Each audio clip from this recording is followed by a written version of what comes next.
Most people speak English simply to be understood, but leaders speak English to be respected. If you want to move from school English to university level English, you have to stop thinking about translation and start thinking about authority. Welcome to Global English University. Today, we are going to bridge the gap between basic communication and executive power. Transition, precision versus vagueness. The first thing you must realize is that in a professional environment, vague words are the enemy of progress.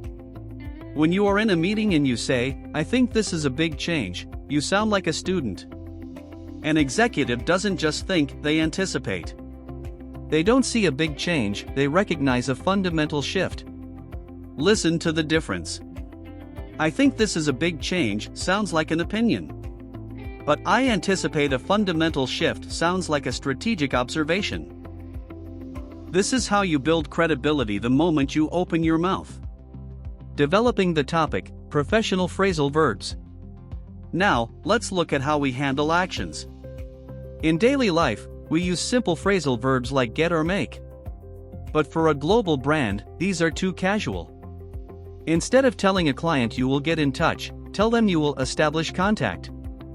Instead of telling your boss you will make sure a task is done, tell them you will ensure compliance. Notice how the tone changes. You aren't just doing a job, you are managing a process. When you tell a team you are going to brief them instead of just giving them an update, you are positioning yourself as the source of information. You are the one in control.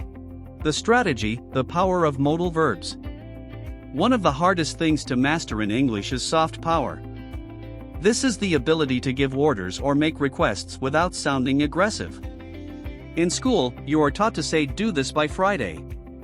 But in a high-level university or corporate setting, we use modal verbs to create a sense of collaboration. Try saying, "It would be advantageous if we could finalize this by Friday."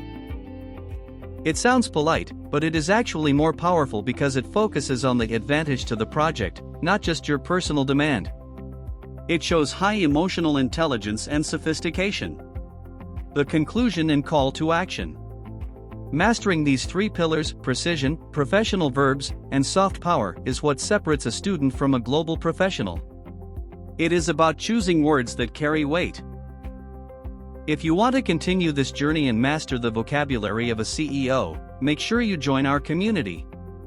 We are on a mission to elevate your communication, one lesson at a time. Subscribe to Global English University, and let's build your professional future together.